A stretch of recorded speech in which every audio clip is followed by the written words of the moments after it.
Hello everyone, and welcome to the second edition of Trailer Review from Final Boss Fight. It's me, Zoe, again, and I'm joined with... I'm John. I'm back again. And we've got a fresh batch of trailers to review. We've got another couple of trailers that we're going to have a look through, and we're going to start this week with a bit of a classic hero coming back for a new game. Obviously, I'm talking about Sonic the Hedgehog. And not anyone else. Lots of other classic characters that could be coming back. And Mario is the Sega pin-up icon of its generation, and he's looking superb in full 3D. Very, very colourful here. This is I know that Sonic games sort of have gone through a bit of a cycle recently where there's a new Sonic game coming out and everybody goes, this looks really good, and then the game actually comes out and people play it and everybody goes, this is terrible. That seems to be... This looks really good. It does. Unfortunately, that does mean it's sort of along the same lines as all of the other ones. But there's a lot here that looks like classic Sonic mechanics of getting from A to B as fast as possible. That's a flashback to the old Mega Drive days. We got some classic side-on view here. That looks superb. And obviously collecting the rings is... Collecting the rings is still the big thing. Is the staple diet of Sonic, so... And who have we got with him now? Is it just him? We've got some interesting new mechanics in this one. He's got some powers from colour. So this has been something they did in Sonic Colors previously. Right. These are the ones that are returning from it. Right. His ability to drill, dig through the ground, and turn into a laser. In this one, he can also turn into an asteroid belt, a hawk, and a musical note for a rhythm action sequence. It's a bit different, isn't it? A little bit different. You know, being an asteroid belt is... But he's going to be confronted with the Deadly Six we just saw there, so that Dr. Robotnik's revived this Deadly Six. And it's on the Wii. And it's on the Wii. It's exclusive to the Wii. There you go. What do we have next here? So next up is Batman. So obviously taking the colourful theme to the next logical step. Of course. Is to go to the Dark Knight. Who is looking stunning in all his glory. And here we have Black Mask, who's offering a rather large reward for anyone who can kill the Batman. So he's the main bad guy in this. That's what this seems to be suggesting, yes. Right, and then you've obviously got a few other... We've got other assassins that are on this list that are going to come after the Batman, who are going to be the other villains that you face as the bosses throughout the game. And this is the introduction of Copperhead, who used to be Mel, I believe. Who used to be a bloke. Right. In the DC world, not he's had an operation and now he's come back as a woman. Okay, that's fine. Love the Batman games, obviously, and again, this looks stunning. Although I believe this one's not actually made by Rocksteady. This is being developed by a different group of people. A Warner Brothers Montreal are working on this one. But it still looks amazing at the moment. Obviously, we've not actually had a chance to get our hands on the game yet. No, but it looks like they've taken all the assets that Rocksteady made and just, developed them and put them into a new game. Wow, look at that. And so there's Copperhead, obviously showing off what she can do, which is apparently poison the Batman. As you do. She looks like a very... Oh, here we go. So... Batman Arkham Origins. Available across all formats, I believe. Pretty much everything. And obviously we get to play as Deathstroke if you pre-order. Right. Which has been confirmed for the Wii U recently. Wow, Wii U on a roll. Okay, so what's up next? Up next, I think it's Splinter Cell. It is. Which this very much looks like. Did you play the last Splinter Cell? I did. I really enjoyed the last one. This one looks sort of like that, but a bit more polished, to be honest with you. But yeah. Oh, here we go. I gotta say, I really liked Splinter Cell from the beginning of the series, but I was very bad at the stealth mechanics. Yes, me too. And so when they started to move away from it, I know it lost a lot of people, but it sort of... But it got actually allowed me to finish the game. Me too.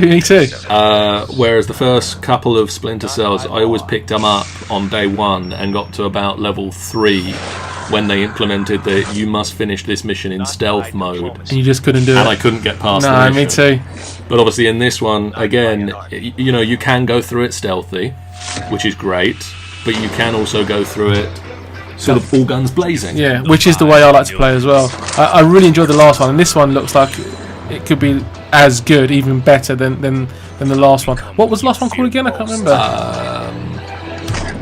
I can't remember either. Answers on the postcard, please. But I will remember. Comments down below. Yes, I can't remember for the life of me now.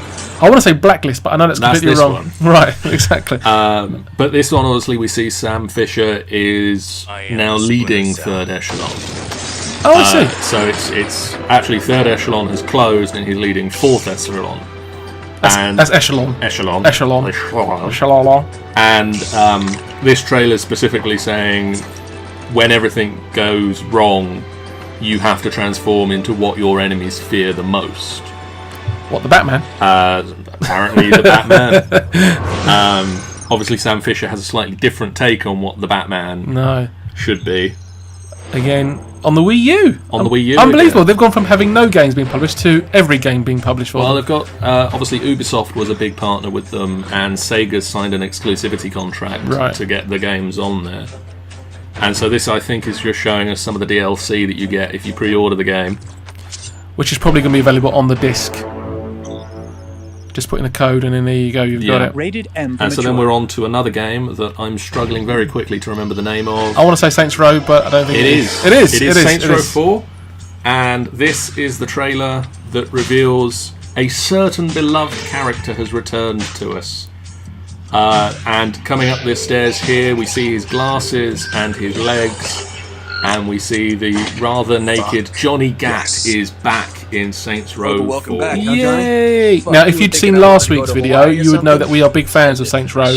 Saints Row 3, and we've got really high hopes for Saints Row 4 as well. Yep. So, and this looks, again, just absolutely amazing. Superb. And with the added character now, bit of nostalgia rolling in, be able to play as him, as Johnny Gat. It's going to be epic. It's going to be epic. I mean, obviously, for fans of the series, Gat, played by Daniel Day-Kim, met a rather untimely end at the start of Saints Row the Third. Right at the start. Yes. Right at the start. But apparently he's coming back for Saints Row 4.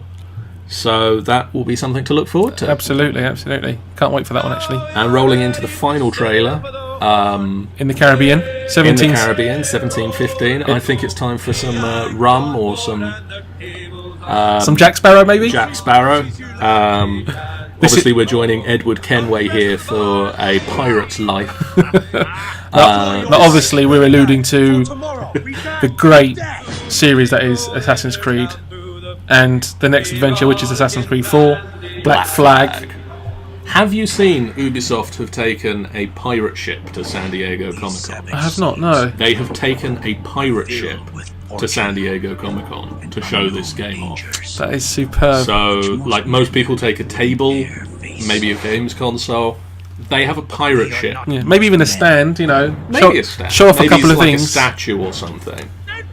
But no, they've gone all out. They've got a pirate ship outside the expo. I believe last night when they were opening the expo, they fired their cannons at the expo hall. Oh my goodness. So, exciting times. Exciting, yeah. And obviously this is showing off a lot of the naval side of things.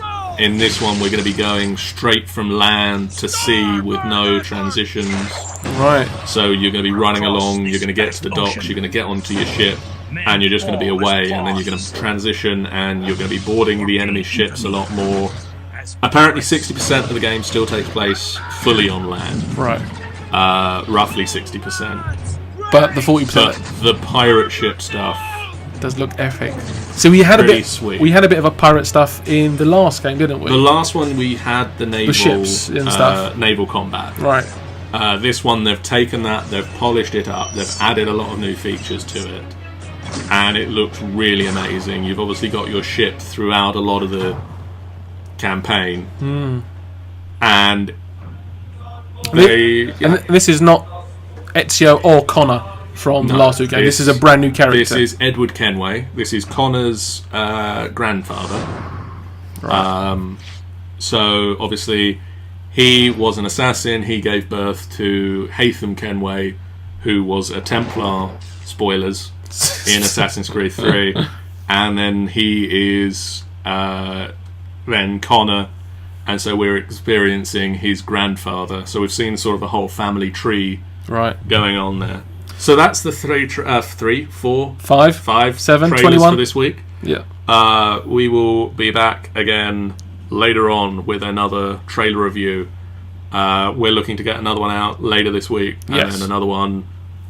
I'm thinking next Saturday. Yes. Comment, subscribe, like us on there, on everything, Facebook and Twitter. We're all over the place. Yes, like a rash. Right, bye guys. I've got to pee.